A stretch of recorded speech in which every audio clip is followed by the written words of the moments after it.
On direct on Joma TV, ladies and gentlemen, immense plaisir pour nous de vous avoir assez nombreux devant vos petits écrans quand il est 19h passé de exactement d'une minute maintenant sur nos antennes. C'est un immense plaisir pour nous de vous recevoir. Vous êtes dans OPTS, le Open TV Show, votre programme d'infomusement en tout cas qui vous permet de passer agréable moment en notre compagnie chaque soir. Immense plaisir pour nous de vous avoir. Et sur ce plateau, je ne suis pas seul toujours, comme la team voilà, officielle, vous le comprenez, vous n'êtes pas choqués. Oui, le patron il n'est pas là, donc on prend la relève voilà, pour quelques raisons de bouchons, les embouteillages de Conakry. Bonne arrivée Tamba. Merci, merci. Bonsoir. Bonsoir, tu vas bien? Très bien. En tout cas, moi, ça va. Ça se passe bien? Ouais, très bonne semaine. La semaine se poursuit. Il y a des petits contrats qu'on gagne. On est très content quand même. Il y a des activités qu'on fait. C'est toi qui parles de contrat, donc du coup, tu me permets, on va ouvrir des brèches. Non, on a vu des photos qui tournent un peu partout sur les réseaux. Voilà. Oui, si tu me Quelle photo? Si tu me prononces, j'étais blessé. Non, mais sérieusement, on a vu les images de toi. Et comme tu parles de contrat, les 30 millions que vous avez reçus. Quel 30 millions? Bien facile et tout. Ah, précision importante, les 30 millions sont destinés à billets faciles. Je suis sur la photo parce que j'ai été l'accompagnateur de l'initiateur du projet. Donc c'était une compétition de pitch et j'organise des séances de coaching en pitch. Et j'ai même une session qui est prévue pour ce samedi. Non, mais j'ai une session qui est prévue pour ce samedi. Génial. Donc c'est pas, les 30 millions ne sont pas à moi. Bien sûr, j'ai accompagné le projet, les prestations, tout ça. J'ai eu ma part de prestations, mais les 30 millions, c'est pas à moi. Ah, nous, quand voilà. Le tribunal de Facebook, dès qu'on a vu ça, voilà. Bonsoir. Bonsoir, Moïse. Tu es grave, c'est tout ce que je peux dire. Ça se passe ou quoi? Oui, ça se passe toujours. Ça toujours, se passe toujours. Waouh, sublimissime. Merci, voilà. Merci. On dit en marketing, quand le produit est périmé, il faut travailler sur l'emballage. Bien. Françoise, mesdames et messieurs, vous l'avez compris, donc nous sommes dans OPTS et tout de suite, donc, comme la tradition le veut, nous partons pour le débrief.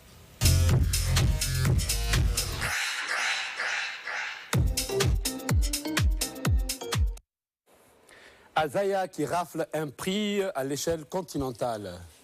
Tamba. Oui, Azaya qui rafle un prix, il faut le dire, c'est très important de le souligner. Il n'était pas seul, il était dans cette compétition quand même avec des artistes de renommée. Quand on prend un Wally Seck, quand même un Sidiki Diabaté, un Floby, à côté vous mettez un Ibawan, c'est quand même des grosses pointures. Et qui cartonnent actuellement énormément. Surtout qui cartonnent, donc c'est des grosses pointures. Et voir Azaya distinguer à cette cérémonie, ça prouve à suffisance qu'il est vraiment en train de marquer la musique guinéenne de son empreinte. Et ça peut se démontrer parce que partout on l'écoute. Aujourd'hui il fait la fierté du pays et moi je pense que c'est à féliciter vraiment. Nous parlons donc des prix MUD, voilà, c'est le prix de musique urbaine organisé à Abidjan chaque année, voilà, par la Star Moulard à travers son agence.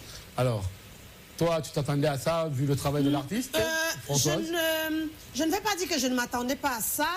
Quelque part, j'y pensais, mais je n'étais pas très enthousiaste vu les pointures que Tamba vient de citer. Toufan, je me disais, Wally Seck, Viviane Chidid, c'est des grandes Sidiki pointures. Diabaté. C'est des grandes pointures, mais Azaya n'est pas à négliger. Je disais dernièrement, je suis allée dans mon village au Cameroun et je passe devant une cuisine et j'entends Azaya jouer, c'est vous dire. C'est vous dire. Et puis je vois les gens de mon village en train de danser. Je ne leur ai pas dit que je vis dans le pays de cet artiste, mais ça m'a fait comprendre que au-delà des frontières guinéennes, sa musique arrive à toucher les cœurs, même ceux qui ne comprennent pas.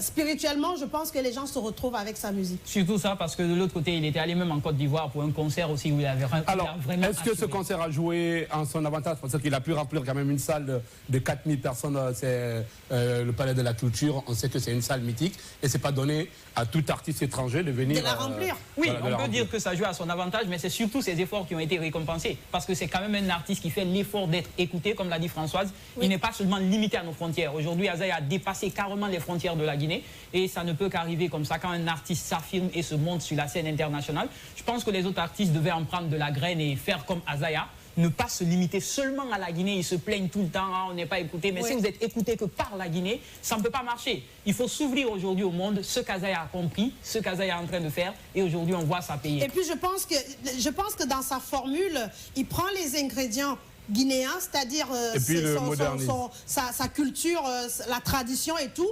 Et puis, il prend la façon de travailler mondiale. Il est sur les standards mondiaux. Azaya n'est pas sur les standards guinéens, en fait. On va dire de la musique traditionnelle, de la musique moderne, d'inspiration traditionnelle. Ouais, on peut dire. Alors, toutes mes félicitations à Azaya, à toute l'équipe aussi, voilà, de Musique Sans Frontières, de KZit qui l'encadre. Voilà, gros big up à l'artiste. Et tout de suite, nous partons donc pour voir cette situation des fonctionnaires à la gendarmerie, Tamba. Ça te fait rigoler? Ça me fait rigoler parce que on dit souvent que ce sont les fonctionnaires de l'ancien régime qui sont convoqués, mais cette fois-ci, il faut le rappeler, ce sont des fonctionnaires de l'actuel État. Qui ont bénéficié de la confiance du colonel Mamadi Doumbouya qui se retrouve à la gendarmerie pour des soupçons de corruption. Il faut le dire, c'est un audio qui a fuité sur les passations de marché en République de Guinée. Il y a des entreprises qui ont eu des marchés, mais de façon illégale. Un audio dans lequel le ministre même des Travaux publics aurait été cité. Et il faut rappeler qu'à la veille, avant les autres fonctionnaires, lui-même, il était passé, il a été auditionné seul par rapport aux propos et on a fait même sa mise à pied, sa suspension provisoirement en termes de mesures conservatoires. Donc ça prouve à suffisance que les nouvelles autorités sont plus ou moins regardantes sur la situation de l'acquisition des marchés surtout. Il y a des questions qui se posent quand même. C'est un ministre, il a été nommé par décret et il y a un arrêté qui vient... voilà, pour le suspendre. Oui, mais le président de la République, c'est toute une institution, Moïse. Il coiffe, au-dessus du toit du sommet de la pyramide, il n'y a rien. Il est au sommet de la pyramide. Ça veut dire que tout ce qui est en bas, c'est l'information. Quand il prend une décision, elle est appliquée. Il n'est pas garant de la moralité des personnes qu'il nomme, mais il est garant de la sécurité et de l'état de fonctionnement de son pays. Donc, quand une mesure doit être prise, elle est prise. Et moi, je peux dire aujourd'hui, il me souvient, le lendemain, de quelques jours après la prise de pouvoir, on a eu, je crois, 3000 personnes qui ont été insérées dans la fonction publique, justement parce que ce no man's land s'est créé, l'ancien gouvernement n'était plus là, le nouveau n'était pas encore là, les gens ont fraudé, ont pris leurs frères, ils les ont mis dans la fonction publique. Quand les nouvelles autorités sont arrivées, pendant qu'ils envoyaient les gens en prison, c'est comme si le mois était le plus. On envoie en retraite, je veux dire, quand on envoie les gens en retraite, mais le nombre de fonctionnaires augmente. Ça veut dire ce que ça veut dire. Ça veut dire qu'il y a eu des insertions frauduleuses.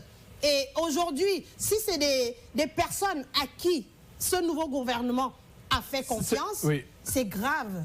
C'est pour dire qu'en réalité, cette politique lancée par le gouvernement de reddition des comptes, de surveiller la chose publique, n'est pas que pour l'ancien régime. Oui, on peut y croire, mais après tout, il faut le dire, parce que l'audio a fuité, donc ils ne peuvent que prendre des mesures. Si vous ne prenez pas de mesures, vous êtes en train de nourrir. C'est pas comme si c'était en interne, l'audio a fuité. En plus, cette tradition d'enregistrement des uns et des autres pendant des réunions secrètes, c'est devenu un vrai problème. Nous, on ne va pas s'attarder dessus tout de suite, donc on va envoyer une grosse pensée à ces jeunes qui ont perdu l'âme dans l'accident qui a eu lieu à Sougueta, du côté de Kindia, Tamba. Ouais. Il faut le rappeler, c'est un accident qui est arrivé dans des circonstances quand même... 24 personnes. Il faut voir les dégâts qu'il y avait sur l'accident pour se rendre compte que c'est vraiment un accident violent avec un excès de vitesse énorme, parce que là, c'est 24 personnes qui ont perdu la vie et ce n'est pas la première fois. Les gens sont en train de perdre la vie chaque jour sur les routes et ça à cause de l'imprudence et de l'indélicatesse de certains chauffeurs, les dépassements, l'excès de vitesse. Moi, je pense qu'il est temps qu'on prenne des mesures idoines, que même les passagers aujourd'hui prennent conscience que quand un chauffeur va avec une certaine vitesse, il faut lui dire stop, on ne paye pas pour mourir. Je le dis souvent, personne ne doit payer pour mourir. La mort ne devait pas être payante. C'est des gens qui perdent la vie, c'est des gens qui payent. Plus de responsabilité au volant et j'encourage aussi les gendarmes à faire des patrouilles. C'est très important. Aujourd'hui, il y a moins de patrouilles. Avec des patrouilles en cas de dépassement, surtout sur l'axe national où les gens filent beaucoup, quand il y a des dépassements, je pense qu'il faut appliquer maintenant des sanctions. On a trop perdu des personnes. Il faut qu'on agisse maintenant, qu'on arrête les discours, qu'on prenne vraiment des mesures. En tout cas, il faut... voilà, nos pensées vont à l'endroit de ces disparus, surtout à la famille des étudiants. Voilà, ils étaient environ 17 personnes voilà, à bord de ce bus. Alors, nous sommes dans OPTS. Tout de suite, nous revenons à présent pour accueillir nos invités aujourd'hui. Comme vous le savez déjà, la thématique, la grande restitution sur le leadership des jeunes en Afrique à travers, bien sûr, nos amis de l'association YALI, Young African Young Leaders Initiative. Voilà, YALI Dakar, à travers nos invités Fagimba Keita et Amadou Diogo Barry. Bonsoir Fagimba. Bonsoir. Vous allez bien? Oui, ça va, Dieu Bonne merci. arrivée à Dioma. Merci. Immense plaisir pour nous de vous avoir ici. Salut Amadou Diogo Barry. Bonsoir, je suis très ravi d'être sur votre plateau. D'accord, c'est un immense plaisir pour nous. Alors ce soir, nous parlons de cette grande restitution, en tout cas sur le leadership des jeunes en Afrique. D'abord, pour demander, vous êtes contre une association, une initiative des jeunes qu'on appelle African Young Leaders Initiative. What that meaning, African Young Leaders Initiative? Bon, le Young African Leaders Initiative, c'est un programme américain qui a été initié par l'ancien président des États-Unis, Barack Obama, pour former des jeunes leaders africains et surtout pour les appuyer dans leurs efforts pour l'épanouissement, ou bien dans leurs efforts dans le développement du continent africain. Donc, comme vous le savez, il y a le Grand Yali, où on recrute des jeunes Africains, surtout de l'Afrique subsaharienne, qui vont aux États-Unis et passent un temps de formation dans des grandes universités et après ils reviennent. Donc il y a aussi le Yali, parce que tout le monde ne peut pas aller au fait aux États-Unis, c'est pour juste permettre à plus de jeunes de participer à ce programme qu'ils ont mis en place les centres régionaux de leadership. Et nous avons été formés au centre régional de leadership de Dakar, qui est un centre francophone qui couvre plus de 25 pays en Afrique. Et nous avons bénéficié de cette formation. Et il y a aussi le Yali Network. Le Yali Network, il y a des jeunes qui n'ont pas le temps. Donc si vous n'avez pas le temps, vous pouvez toujours postuler en ligne ou bien vous pouvez acquérir des connaissances et des compétences en ligne. Donc nous, en tant qu'anciens bénéficiaires de ce programme, nous avons jugé utile de mettre en place un projet qu'on appelle la grande restitution pour impacter plus de jeunes. Parce que tout le monde aussi, tous les jeunes Guinéens ne peuvent pas aller à Dakar. Donc c'est la raison pour laquelle nous sommes sur ce plateau pour parler de ce grand projet. D'accord. Moi je suis ravie de vous recevoir. J'ai entendu déjà parler de ce programme il y a un peu plus d'un an. C'est un programme qui fait rêver en fait. Mais la question que j'ai envie de poser, c'est au niveau de votre communauté, comment est-ce que vous impactez? Quels sont les actes que vous posez en tant que membre du Yali régional? Qu'est-ce que vous faites concrètement? Parce que je me suis rendu compte qu'il y a beaucoup d'assemblées, beaucoup de réunions, beaucoup de comités, beaucoup d'associations. Mais voilà, mais vraiment sur le plan environnemental, sur le terrain, qu'est-ce que vous faites? Bon, ok. Il se regarde d'abord. Non, mais chacun peut donner son avis. Okay, hein. attends, Fagimba, vas-y. Voilà. Bon, en fait, comme mon collègue l'a dit, le Yali, c'est un programme américain. En fait, le Yali, au début d'abord, le président Barack Obama, il a organisé une série de forums, plusieurs forums en fait, pour les jeunes leaders africains qui partaient aux États-Unis pour assister à ces forums. Maintenant, vu que ces forums ont eu à avoir du succès, mais après cela, il y a eu des activités qui ont été organisées dans les ambassades. Il y a eu jusqu'à 2000 activités dans les différentes ambassades implantées partout en Afrique. Donc l'objectif en fait, c'est quoi? C'est de former ces jeunes leaders africains pour les aider dans leurs efforts qu'ils fournissent pour stimuler la croissance, la prospérité, renforcer la gouvernance démocratique et maintenir la paix et la sécurité sur le continent. Maintenant, vu que ces activités ont réussi les forums, l'ancien président Barack Obama, il a compris en fait qu'il ne suffit pas seulement d'amener les jeunes leaders africains aux États-Unis. Ça ne peut pas forcément changer les choses en fait. Et tous les jeunes leaders africains ne peuvent pas aller aux États-Unis. Donc c'est ainsi l'idée est venue d'investir sur les jeunes leaders africains sur le continent. Sur le continent, en mettant en place des centres régionaux de leadership. Présentement, il y a 4 grands centres régionaux. Celui de l'Afrique du Sud, Nairobi, celui du Pretoria, au niveau de, celui de Nairobi au Kenya, celui de l'Afrique du Sud, Pretoria, et celui d'Accra, du Ghana. Je pense que ce que Françoise veut essayer de savoir de manière très concrète, c'est aujourd'hui quelles sont les actions que vous posez. Parce que souvent, par exemple, parlant des actions, il y a déjà la grande restitution concrètement. À part ça, elle aimerait savoir quelles sont les initiatives un jeune que vous Yali, développez. par exemple, j'habite à Bambeto. Qu'est-ce que je fais dans mon environnement pour qui vient du Yali et que je transmets? Parce que vous êtes des courroies de transmission. Et qui peut impacter directement. C'est très bien en fait, la question elle est pertinente. J'avoue que le Yali, être Yali, c'est lui qui peut. et celui qui peut. Voilà. Parce que les Yali sont des ambassadeurs. On ne te sélectionne pas parce que tu es de tel environnement ou bien de telle communauté. Donc, une fois que vous participez à la formation, il y a ce qu'on appelle le post-training. C'est-à-dire vous vous engagez à mettre en pratique votre projet. Parce qu'on sélectionne après la jeunes, formation. Oui, on sélectionne les jeunes via un projet. Je vais rappeler juste qu'il y a 3 programmes dans le grand Yali, c'est-à-dire le Civic Leadership. Ça regroupe tous les jeunes qui aspirent ou bien qui ont déjà des ONG. OK? Et il y a aussi le business, c'est-à-dire des jeunes qui ont créé des entreprises ou bien qui veulent créer des entreprises. Ça, c'est destiné à ces jeunes. Et le 3e, moi, c'est ce que j'ai fait, c'est public management. Ça concerne les jeunes qui aspirent à faire peut-être de la politique ou bien à briguer des postes électifs. Donc, une fois que vous participez à ce programme, parce qu'il y a le suivi, en fait. Vous faites des rapports et ces rapports-là, le CRL, vous voit à l'œil. Je vais juste ajouter que dans la communauté, nous réalisons beaucoup d'activités parce que n'oubliez pas que nous, on est des leaders associatifs. Donc, nous appartenons sûrement à beaucoup d'associations. Donc, nous faisons des activités, nous impactons positivement la société.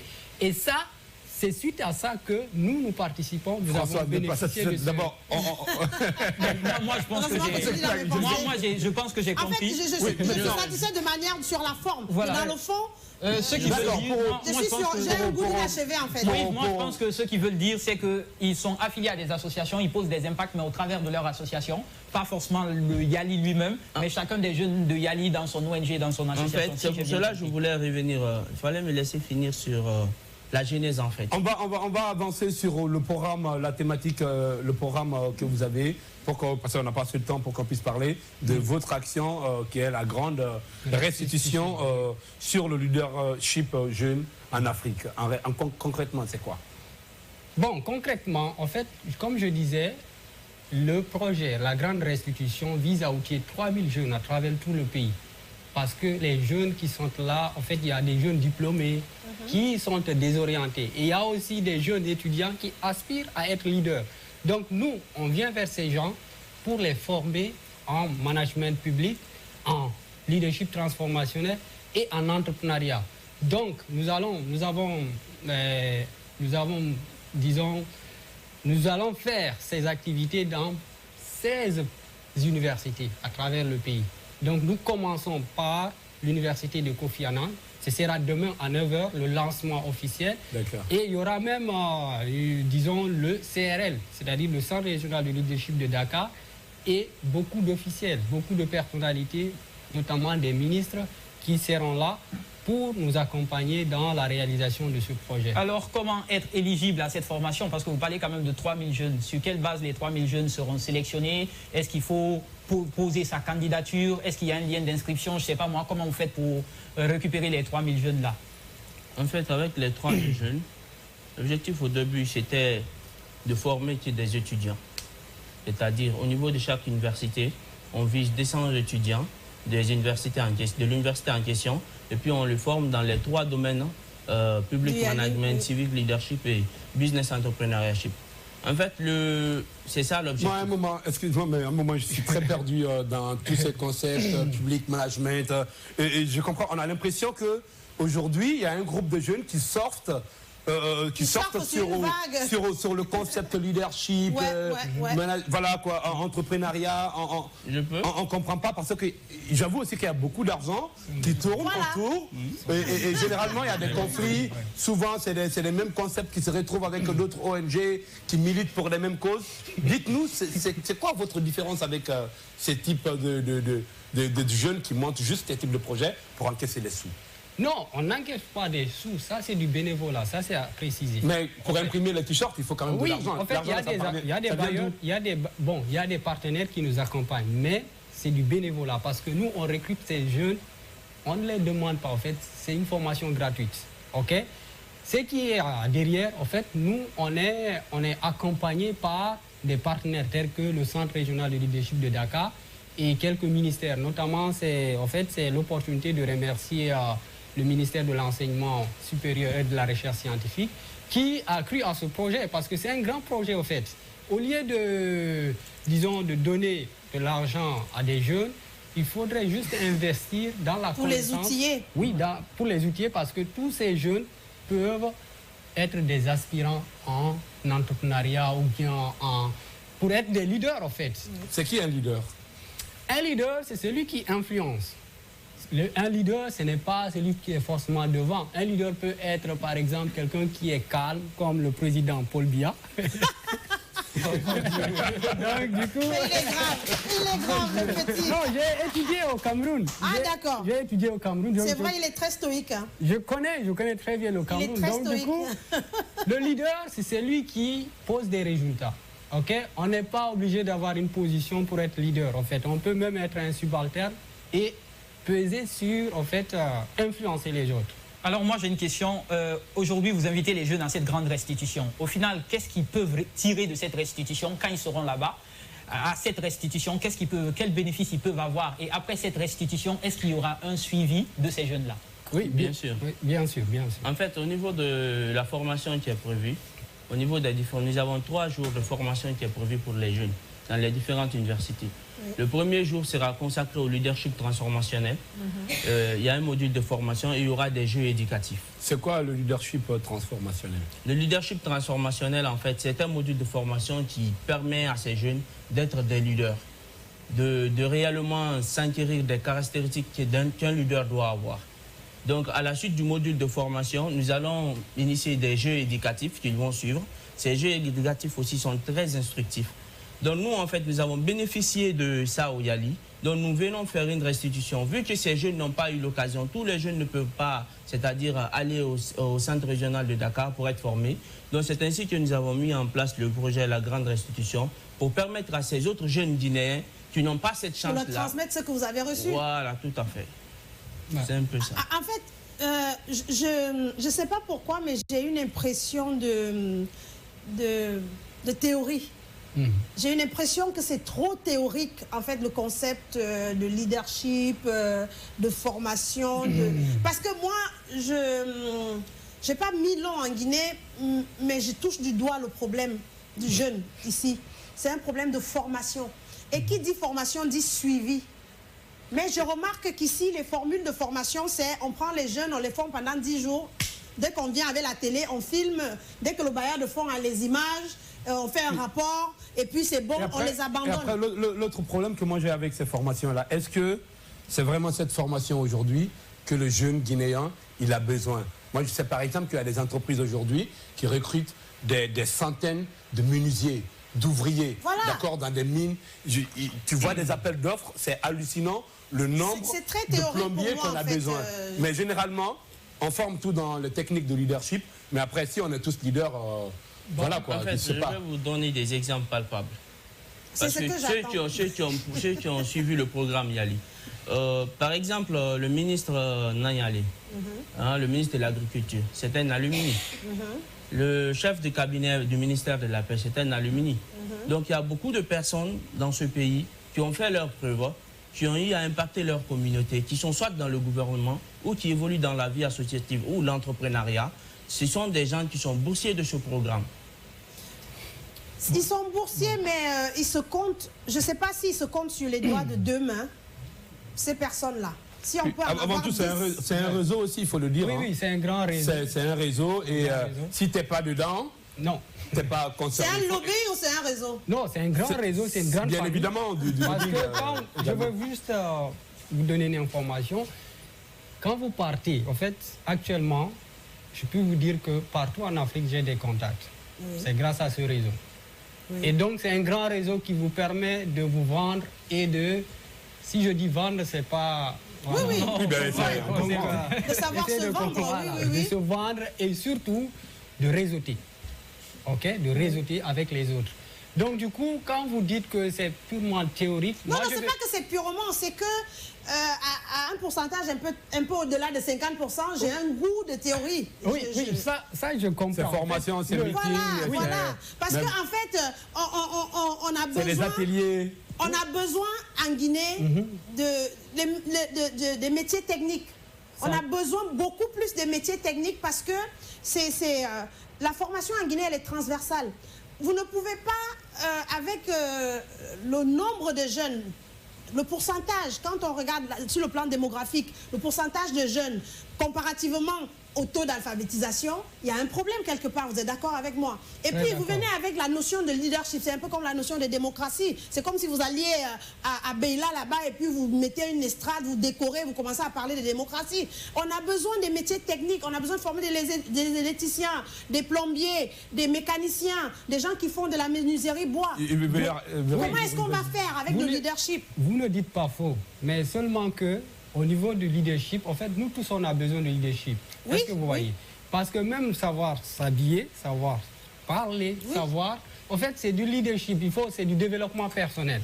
Et qui parle de leadership transformationnel, c'est la base, en fait, savoir parler en public. Et nous tous, en tant que peut-être responsables ou bien en tant que jeunes, nous avons besoin de ça. Donc, au niveau du programme, je peux vous dire que j'ai participé au programme depuis 2017.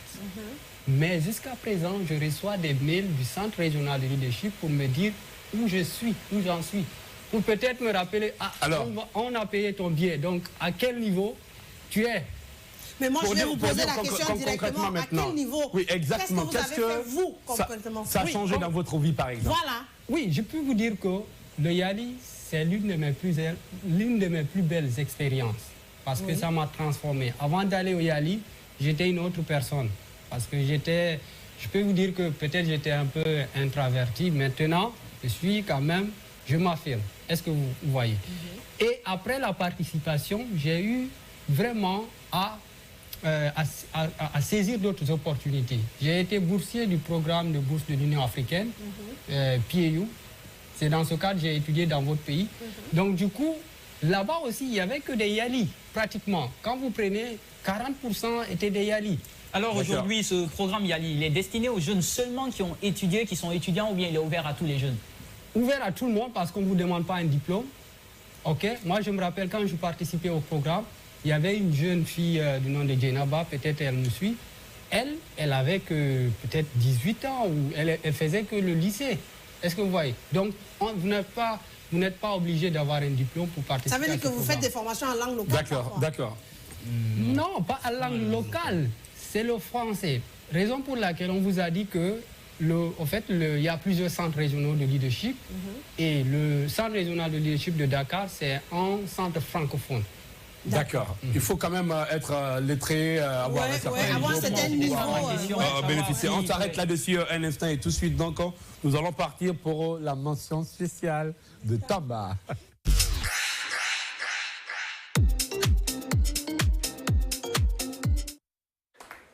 Alors, mention spéciale, Mr. Tamba, right now. Mention spéciale. Alors, on parle de grande restitution. Moi, si je vais faire ma petite restitution, mention spéciale. Alors, on va se diriger rapidement. Je vais vous faire voyager un peu du côté des îles de Los. Récemment, on a parlé beaucoup de Conakry avec le nettoyage, l'assainissement, mais il faut rappeler aussi que Conakry a plusieurs communes. Il n'y a pas seulement que les 5 communes. Pour ceux qui nous suivent, les plus jeunes, il y a une 6e commune, Kassa notamment, les îles de Los. Et cette commune a bénéficié aujourd'hui de bacs à poubelle, 50 bacs à poubelle, mais aussi 15 tricycles pour pouvoir nettoyer l'île de Kassa aujourd'hui. Donc, c'est pour montrer à quel point les autorités aujourd'hui accordent de l'importance à l'assainissement.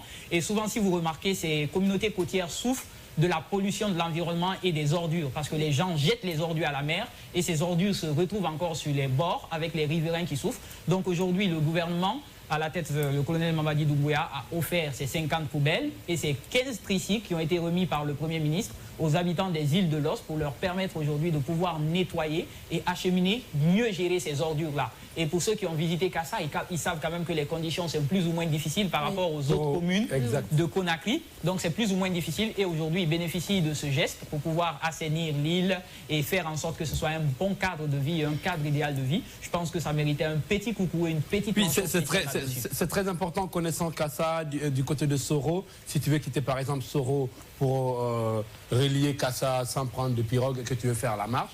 Donc cette distance-là déjà, moi j'ai fait une fois le trajet. Le relief, tu vois, c'est pas du tout évident. Donc il faut voir les motards qui font ce circuit-là, par quelle vitesse ils circulent parce que la route n'est pas bonne.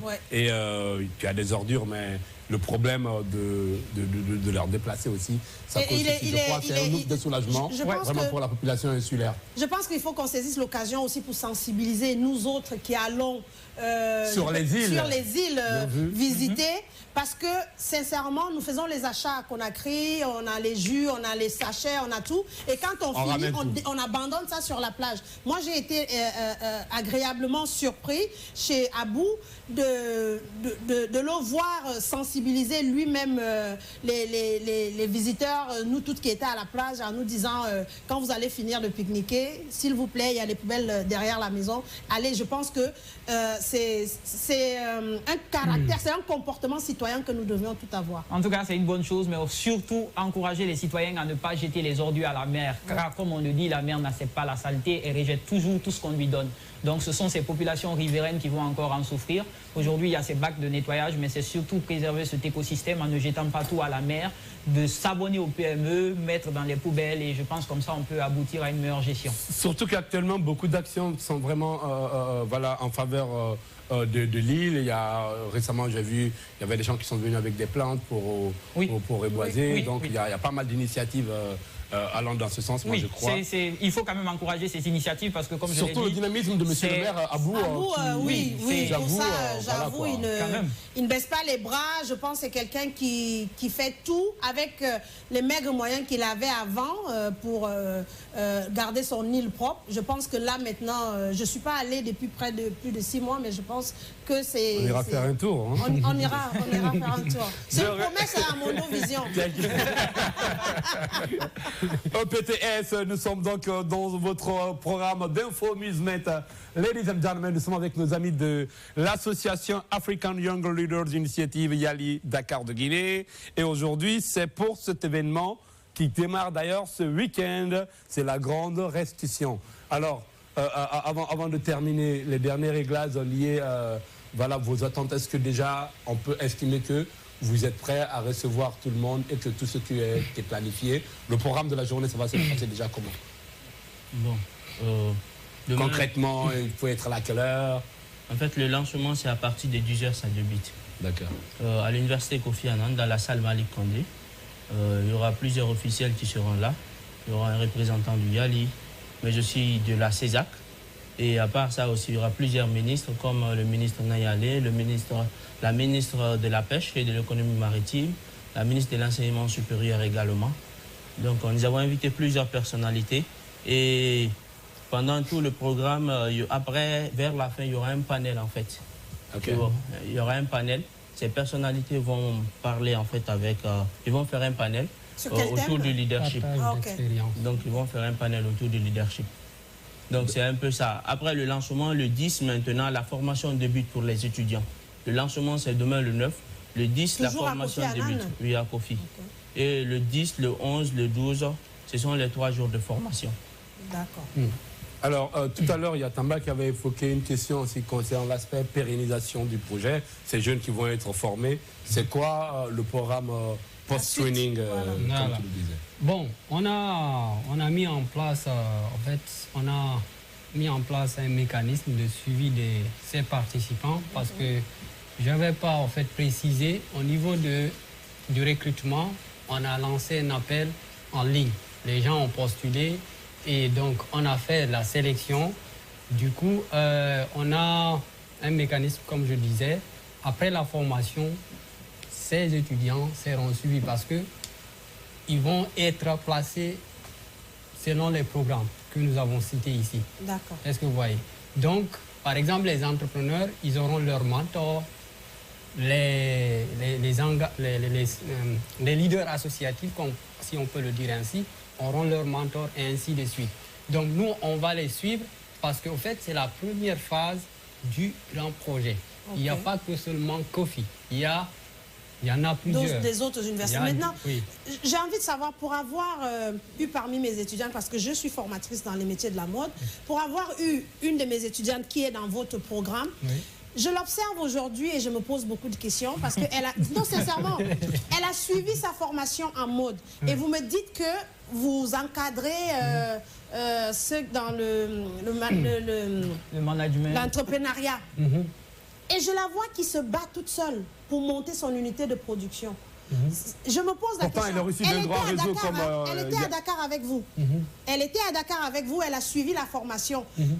Elle a une formation en stylisme modéliste, elle est très performante. Oui, d'accord. Donc, qu'est-ce qu'un jeune qui a la connaissance du métier et le training en leadership, est-ce que vous ne pouvez pas servir de courroie de transmission entre elle et les autres institutions qui sont de nature à je sais pas, en réalité, c'est ce qu'ils sont censés faire.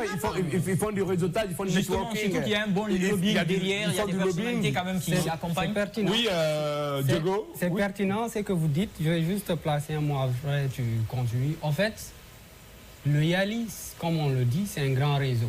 Rapidement, il nous reste 2 minutes. Oui, c'est un grand réseau. Et du coup, parce que même quand on était là-bas, on était, disons, en relation directe avec des institutions telles que USAID. Donc, si votre élève... Ancienne étudiante, oui. Oui, l'ancienne étudiante. Si elle a fait peut-être, je suppose, elle a fait entrepreneuriat. Oui. Donc, du coup, elle peut, en fait, parce qu'on est en relation avec le Centre régional de leadership et le Centre régional de leadership lance à chaque fois des initiatives telles que le Youth Challenge, le YALI Challenge, qui encourage, en fait, rapidement, Bon, moi, ce que je voulais dire, en fait, il faut juste savoir exploiter, en fait, le réseau. Parce que le YALI, comme on l'a dit, c'est un grand réseau. Nous avons des personnes à tous les niveaux, que ce soit dans le gouvernement, que ce soit des gens qui... Mais pourquoi les membres de YALI n'arrivent pas à exceller dans leur secteur d'activité, dans leur centre d'intérêt, n'arrivent pas à exceller? Ce que je veux dire, le centre régional met à ta disposition des connaissances et des outils nécessaires pour pouvoir réaliser ton rêve et participer au développement de ta nation. Mais ils ne vont pas le faire à ta place, c'est ça? Oui, ils ne vont pas le faire à ta place. Donc c'est à toi de pouvoir exploiter ces connaissances qu'on t'a remis, c'est-à-dire qu'on t'a transmis. Et à part cela aussi, les outils qu'on a mis à ta disposition, c'est à toi de pouvoir l'exploiter. Par exemple, le projet La Grande Restitution, ça a été initié par l'association. Mais on s'est battu pour avoir des fonds pour réaliser le projet. À travers le réseau, en fait, que le YALI a mis à notre disposition. Donc c'est ce que je veux dire. D'accord. On a des internautes qui réagissent rapidement avant de finir. Mariam, Kébé, Cancan, comment faire pour participer pour nous qui sommes à l'intérieur du pays? Voilà, donc là aussi c'est un autre cas, un autre aspect en fait, parce que moi j'ai l'impression, ça c'est...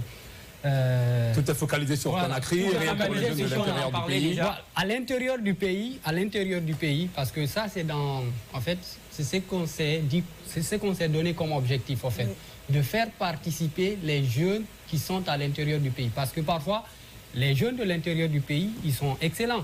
Oui. Est-ce que vous voyez? Mais vous ne venez jamais là-bas. En fait, on a des alumni qui habitent là-bas et nous faisons aussi des activités. Je vous ai dit que ce projet-là vise 16 universités. Donc à travers le territoire national. Oui, nous allons sillonner tout le pays. Donc du coup, ces gens pourront participer à ces... Donc, elle qui pose la question, comment elle fait, elle attend. Elle est de Cancan. Oui, Cancan fait partie, parce que nous avons plusieurs villes ciblées. Est-ce qu'il y a une date pour Cancan déjà, pour qu'elle soit tout de suite citée? Ou un lieu, une université. La première phase, après la première phase du projet, nous allons essayer de voir les autres phases. Présentement, la première phase du projet vise Kofi.